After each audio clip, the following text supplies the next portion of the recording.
Hello again, everyone.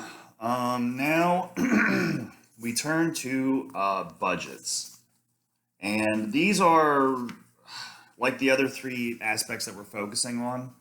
You saw in the last video, there are a couple other little features that a lot of grant proposals will have, but the ones we're focusing on are narrative, budget, and then timeline, because in my experience, those are the ones that require the most amount of time and attention and care given to them.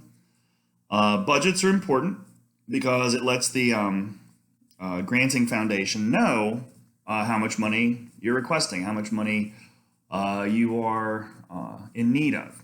Now, there are actually two different philosophies. I was talking with a friend of mine in Singapore the other day, and she and I had worked on a grant a couple of years ago, and her philosophy is when you're asking for money, ask for the most amount possible. So if they say it's a $250,000 grant, she says ask for that and expect half. Okay. I tend to be more of the like 2/3. If it's $250,000 maximum grant, I might take 2/3 of that and then make that my number that I'm aiming for. The problem is this, that if you think of like a contractor, like in the trades, like a carpenter or a plumber or whatever, they might have a job and they put in their bid, and that bid contains their estimated amount of work, the estimated cost of materials, and then they'll usually do about a 10% overage. Because sometimes things take a little bit longer, sometimes the material prices change, right? So they'll usually do a 10% overage and to account for these things. Also, for money. So in that sense, when people are bidding on things, and let's say you have one bid that comes in at $1,000, another one that comes in at 700, it's like, which one are you going to go with? If you're going to go, if it's going to save you $300, well, why not? If they both look to be competent at their jobs, it's sometimes the same thing in grants and grant funding. Okay. So knowing how to prepare a budget that's detailed and accurate, and not general, will usually help to convince them that you are a professional and serious person. Okay. Now, on the website, like I said, where are we? You are here in grant templates. There are some, I pointed this out the other day, but you can see the funding matrix and grant budget. This is what I'm going to talk about today. Okay. As I said the other day, I am not terribly good at Microsoft Excel. It is a program that seems designed to drive people crazy, myself included. But I took this sample from learngrantwriting.org because it was a free download. You all can feel free to steal this grant template. Of course, just if you ever use this grant template for a real grant or application, get rid of this. Okay, get rid of that part. But the rest of it actually is pretty close to what a real grant proposal would look like.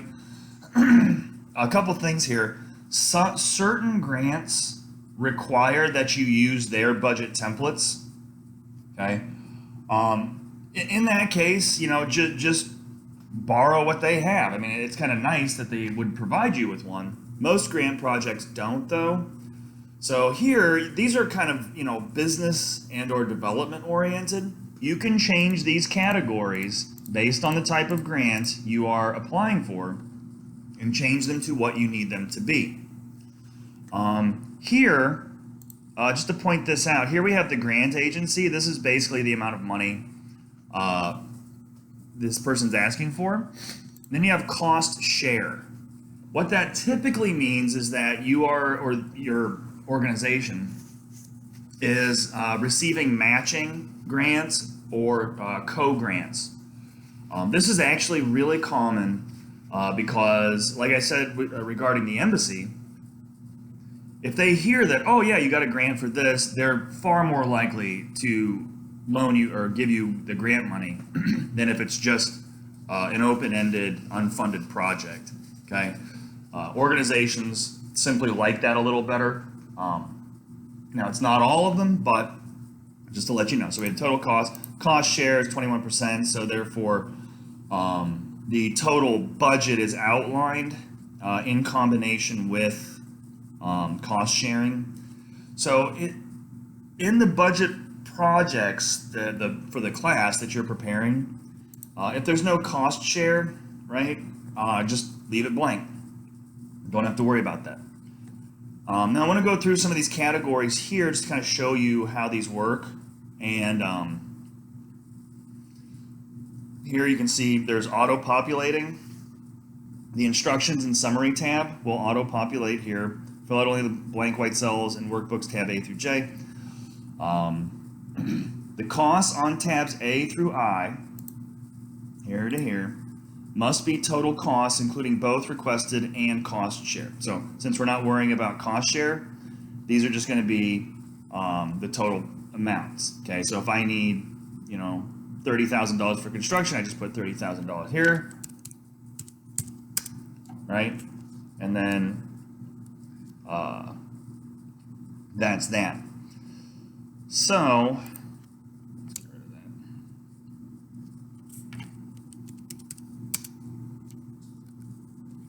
that. Okay, so that's nice. So this little tab function here is going to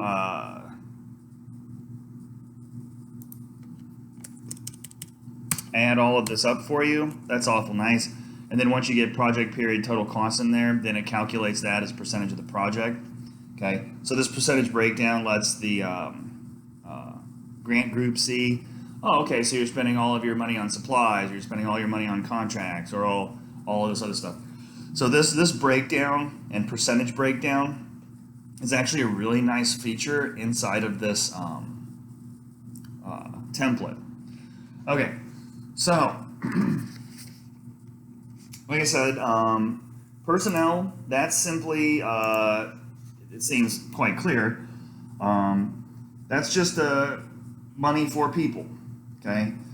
Now here, you don't want to include like just bear with me here.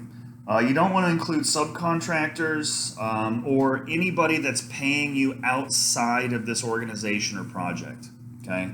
So this might be, the what it's costing you to hire somebody, right? To hire accountants, to hire project manager, to hire. You're not paying yourself. Okay, I'm sorry to break your hearts, but typically in grants like this, you don't pay yourself. You can pay for out-of-pocket purchases. So if you go and buy notebooks or whatever, that's going to get factored into supplies. So that's part of your operational budget. So therefore, you can use that money to pay yourself back, but you don't get to pay yourself a salary out of a grant. Sorry. This is for outside workers, okay? People outside the project that you have to hire. Typically, this can get kind of complicated because, if you're hiring, let's say, a project manager and they're going to be working for 20 hours, well, what are they worth? So very often they'll have set fees and stuff. These are things that you just have to do in the research process. Certain people will have, based on their professional levels, will have certain kind of set fees. Like, think about like a lawyer, like a lawyer that charges $300 versus $600. It's basically that kind of thing. Okay. Excuse me. Fringe benefits here. Now, this is probably something that none of your grants will really cover, but this is actually part of personnel because in this category, this typically covers things that supplement the employee, the personnel's salary, like health insurance, subsidized meals, little fringe benefits, right, that make the job better. Now, this is typically calculated at around 10 to 30% of their personnel cost. Okay, so this is, when you get into larger grant projects, these are just little hidden costs that you have to factor in. Travel, that's pretty clear. With that, what you want to basically do here, it should actually work fairly well.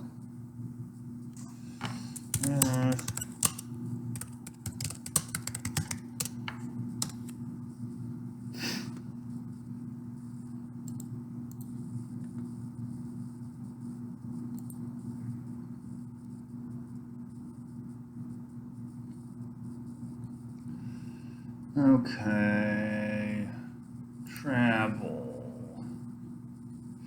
Now you can actually figure out, if you go to this travel function at gsa.gov and you go to travel resources, you can actually use this function to calculate travel between places. So let's say that,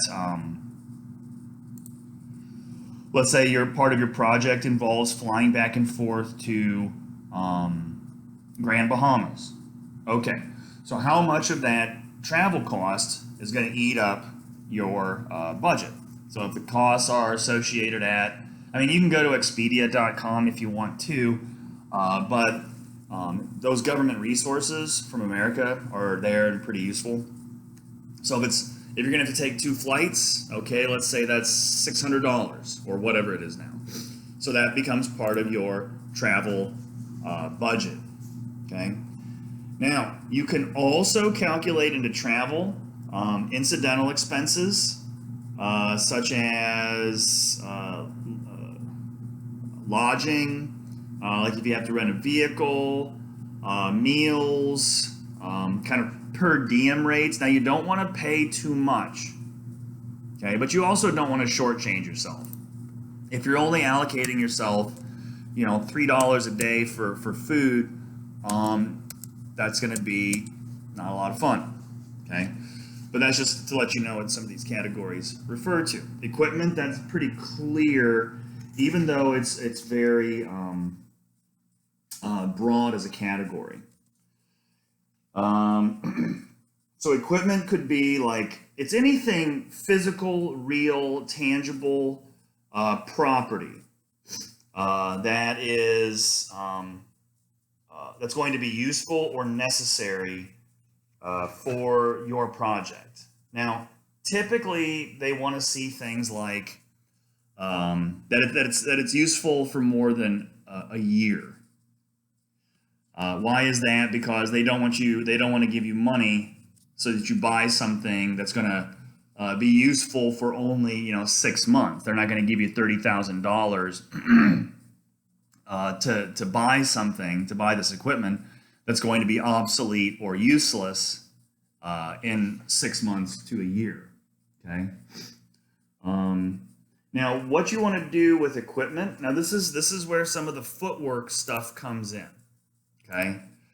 This is where some of the footwork comes in, because when I was doing my campus map grant, my colleague and I had to literally drive all over Nassau, call all over Nassau to get rates for the signs. So we wanted to get certain signs made. We wanted to have smaller signs made for all the buildings. So we had to call around, go meet people, go get this priced, go get that priced, and then we had to present all of these findings. So some of this stuff, even like equipment, requires that you contact vendors, requires that you contact sales agencies and agents to see, well, what kind of price can you give me? Sometimes if they know that you are going to purchase a lot of something, like equipment might be, computers or whatever for a computer lab you're starting at UB North to replace the old one. If they know you're buying in bulk or they know that the project's for something humanitarian, certain companies, even corporations, might be willing to give you a discount. So that's why, like I said, having a kind of detailed presentation and a very detailed list of needs and outlines and stuff, that makes you look more professional and it makes you look more believable from the vantage of even the vendors. Okay, so this stuff is all pretty important. Most of you probably won't need contractual.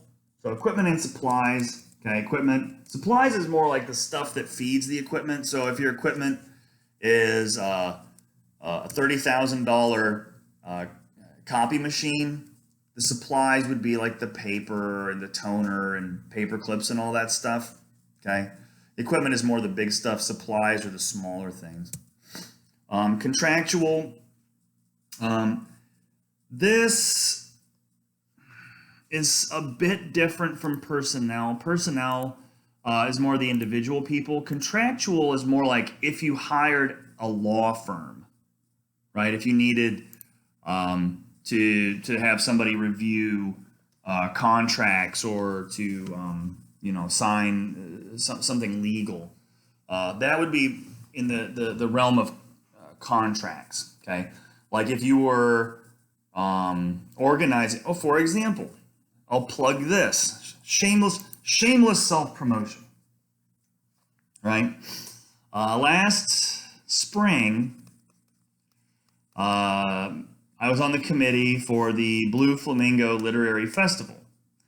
And we were going to bring in some writers and a bunch of speakers, and it was going to be really fun and neat. And I got a bunch of grants for it, and then everything was canceled. Okay? So here, I just want to show you this.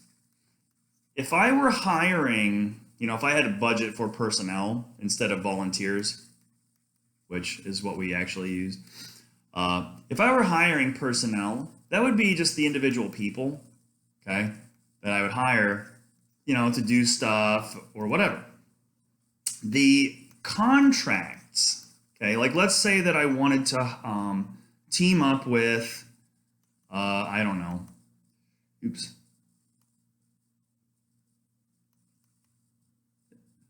Heineken. My handwriting is terrible, isn't it? Now, I would pay them to bring their services, right, to campus. Okay, so they're gonna bring in a bunch of Heineken. Now, we have to pay them a certain amount because they're gonna have tents and promotional stuff, right?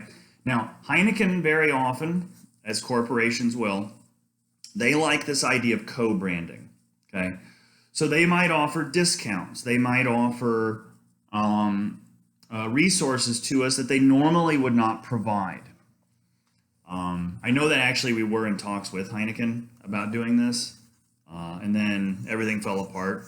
But you think like food vendors, entertainment, so all of those contractual factors go into that category. Construction, depending on which grant project you guys choose, you may or may not need construction. That's pretty obvious. It's only relevant if it involves actual construction, actual renovation. So if we were doing a grant, to the World Bank or something to rebuild UB North's computer campus or computer lab, okay? Like let's say we have to replace all the windows and repair all the infrastructure and do all that. Well, that would fall under construction. Contractual here would fall under the company that we were hiring to do the construction. The supplies might be all of the computer cords, cables, paper, stuff like that. This would be clearly the computers, the monitors, whatever. Travel is clear there. And then this would be anybody associated with the project that's not on your team, okay, as in their individual capacity. So if you hired like a computer technician to help wire everything, that could be under personnel. Other direct costs, just right here, just anything that doesn't fit in these other categories, okay, you can put here. Total direct costs, and then there's indirect charges or indirect costs. Now, like let's say that you have a project you're trying to get and you have to run electricity, right? You have to buy gasoline. There's a lot of these intangibles that fall into this category, okay? In this sense, you don't want to ask for too much in indirect charges because organizations will typically tend to cap this at around 20% of the total charges. Indirect charges are really, yeah, you can see right here, here's the outline of that. Just be really careful on this one because this is the one where a lot of people get in trouble. And I don't mean like with the law, but they're trying to figure out like, oh, okay, well, what are all the extra costs that might be associated with me doing this grant? And it actually gets kind of difficult, okay? But that brings me to another function of this spreadsheet, okay? Here's additional explanation is needed. So you have all these categories and you can go in and click on each one of them. And here in the instructions, it lists everything, okay? And examples of how this works. So here you have time, you have pay rate, project total. Now here you can put notes if you need it, okay? So you click on each one of these tabs here and it explains what everything is and then gives you these lists that do all the totaling and calculating for you. Okay, so this format here is really, really useful. Travel is necessary for performance of the project. You know, so where are you going? How long are you going to be there? What's the cost per traveler? What's this? So you see it calculates everything. Now here, very often doing this kind of little math outline can be useful. It's tedious though, guys. I am not kidding. I hate budgets. I hate doing them. I hate the outlines. I hate itemizing everything. It drives me nuts.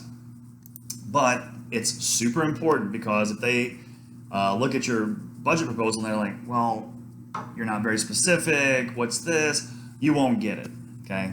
Remember that these kind of grant organizations, no matter what, they are always looking for reasons to throw away or toss out applications because they receive so many that it's much easier for them to just say, okay, well, there's a typo, rejected, or budget looks ridiculous, rejected. They don't necessarily always read everything, okay? So that's why the more professional your proposal looks, the more detailed, the more organized, you can get so much further into the grant process than would normally be the case. So here, once again, here's the instructions for supplies, here's instructions for contractual, here's instructions for construction, here's the other direct costs. So like, you know, these are just little things that might pop up, okay? Here's indirect, and then cost sharing, like I said, probably you won't need to do this because this could be like other grant funding that you have. And like, let's say you got a $30,000 grant to do something and now you are asking for $100,000. So the cost share, like here, would be cash you have on hand from the operating fund or other grants that you received, okay? So I think that's a pretty nice little list, and it gives us a pretty good summary of the budget category and the associated costs. So depending on what kind of budget you guys, or sorry, what kind of grant your groups choose, some of those categories are going to be useful, some of them not. Now, just to kind of show you this, here at the Ministry of Youth, Sports, and Culture, this is the Bahamas, you can see here in the government function, that's just bahamas.gov.bs, grants, awards. So there's all these grants, okay, and awards available from the government. The governments are usually really good about providing grants to their citizens, okay? So here's a self-starter program to help people build or establish small businesses, funding from $1,000 to $5,000 to acquire tools and supplies for their businesses. Now, this is for people between the ages of 18 and 30. Do you happen to know anybody between the ages of 18 and 30? And I mean this like maybe if some of you are trying to start a business, if some of you are trying to, start a career. I mean, all of this, these are here for you, okay? So you can look through this, and you can look through the application and all that. But if you ever want to, please use these for the class. You can use them for your own personal benefit. Here you can see some of the other grants from the Bahamas. Here's another one for a cultural grant. And this one is, okay, so there's no deadline. So here, process, and then whatever they ask for, that's what you need. That's what you need to provide to them, okay? Now this one, if you'll notice, really doesn't have a lot of details on it. So here, grant application form, available at the ministry headquarters or the island administrator's offices. Why that's not online, I don't know. That might be under one of the agencies. I don't know. Anyway, so I'll let you guys figure that out. Here is a couple other grants. These are more scholarships from the Ministry of Education. But if any of you, on your own time, not for the grant project, but if any of you want to apply for any of these, please try to take advantage of them. I just saw this one earlier. I just wrote a recommendation letter for a student for that one. And I tried to look into this one, the Lyford Key Foundation.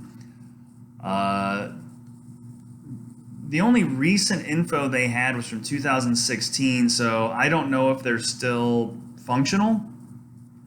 But like I said, looking around the Bahamas, looking around the community, looking around for grant opportunities is going to become easier the moment that you know how to look and where to look. Okay, just as grant writing becomes easier if you know the processes and what goes into them. Okay? So that is a brief discussion of the budget. Now, this other thing here, one of the other templates that I put on the website, this funding matrix, this is just for you if you get into grant writing and are seeking funding more often. This is just a little spreadsheet that they put up there so that you can kind of keep track of the various funding agencies and grants that you're applying to. So it's a nice little, quick little, easy way to organize things. So who's the funding agency? Okay, Ministry of Education. What's the program? Teaching kids to say no to drugs. Eligible projects. So that might be copied and pasted from their website to let you know, okay, here are the projects that they're looking for. Do they overlap some of the projects I'm doing? Eligible applicants, are you eligible? Funding availability, that's the money you're looking for. Sometimes you'll have match requirements like this one. Deadline application. Deadlines are very important. Okay. And then how to apply the web page. I believe I've talked about these prior, but in terms of your deadlines, think of them like this. And since all of you are a bit older and have been through 2 years of college now, right? If you think of, let's say this is your deadline, okay? The paper is due, November 8th. What you have to do is almost work backwards in time, okay? Because you know that it's going to take you at least, let's say, a week, right, to write that paper. It's going to take you 3 days to revise it. You also know that here in the middle is your mom's birthday, and here you and your friends are going on a trip, and here. So you really just have to become good at scheduling things and organizing things. If you've made it through 2 years of college, I think at this point you should be sort of good at it, right? But I cannot recommend this enough. Organize. If you prefer calendars, use calendars. If you like to use your phone, use your phone. Like I said, I made this decision to sell my soul to Google, and I have linked pretty much everything up to their calendar function. So basically, when I set up a Zoom meeting, I get notifications to my email that a Zoom meeting is coming up. When I need to schedule something, so I use those functions. Okay, it just makes my life a little bit more easy. Although it certainly doesn't make it as easy as I would like. But anyway, see, look at that. You guys could win. You guys could get grants and help these little kids and to learn how to write on booklets. Anyway, so those are some opportunities, some places to look. Like I said, for your grant projects, if you really want to do something that you think you might want to pursue, please do. Otherwise, just kind of find a grant that seems to be something you want to write on, and then your team can put it together, and then I will look at how well did you do, how's the budget, and then what does your timeline look like? And the timeline is the thing that I will talk about next. So anyway, I hope that helps, and thank you.